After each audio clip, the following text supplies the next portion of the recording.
आमची गॅरंटी नाही आहे, पण त्यांची गॅरंटी पक्की आहे. म्हणजे मी गमतीने म्हणतो आहे की राज्य कोणाचे आलं तरी रामदासजी पक्के आहेत.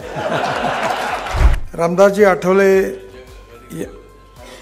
यांचं व्यक्तिमत्व आपल्या सगळ्यांना अतिशय जवळून परिचित आहे.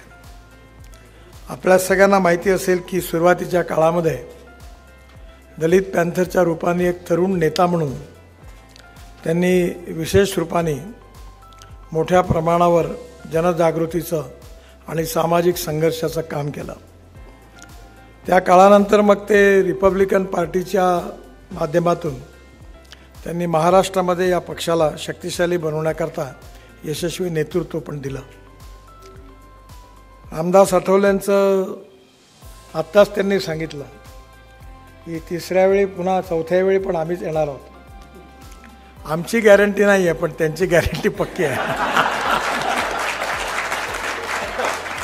म्हणजे मी गमतीने म्हणतो आहे की राज्य कोणाचे आलं तरी रामदासजी पक्के आहेत. कारण त्यांनीच हे एकदा प्रकट भाषणात सांगितलं.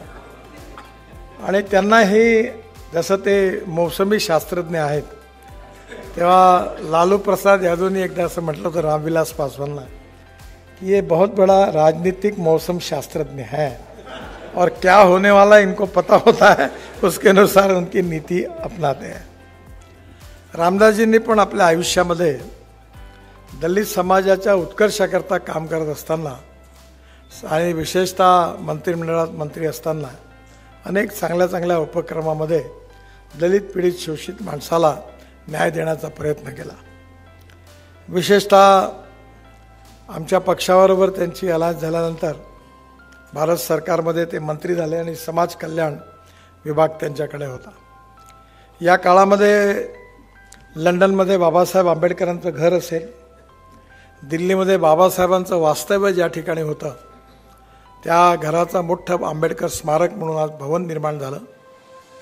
एवढंच नाही तर मुंबईच्या इंदू मिलवर रामदास आठवलेंच्या पाठपुराव्यानंतर त्या ठिकाणी आता मोठं स्मारक पण होत आहे. अनेक गोष्टी ज्या अडकलेल्या होत्या त्याचा पाठपुरावा रामदासजींनी सातत्याने केला. विशेषतः दलित चळवळीचं रूपांतर हे आर्थिक विकासाच्या चळवळीत रूपांतरित व्हावं म्हणून त्यांनी प्रयत्न केला. या महाराष्ट्रामध्ये त्यांनी काम करत असताना महाराष्ट्राच्या कानाकोपऱ्यामध्ये त्यांचा उत्तम संपर्क राहिला. त्यांनी जे जे कार्यकर्ते निवडले त्यांना बरोबर घेऊन त्यांनी त्या कार्यकर्त्यांना प्रतिष्ठा आणि सन्मान मिळवण्याकरता प्रामाणिकपणे प्रयत्न केला. आणि या सगळ्या याच्यामध्ये त्यांचं सामाजिक कार्य, राजनीतिक कार्य खूप मोठं आहे. आणि त्यामुळे या फाउंडेशनच्या वतीने आज त्यांची निवड झाली.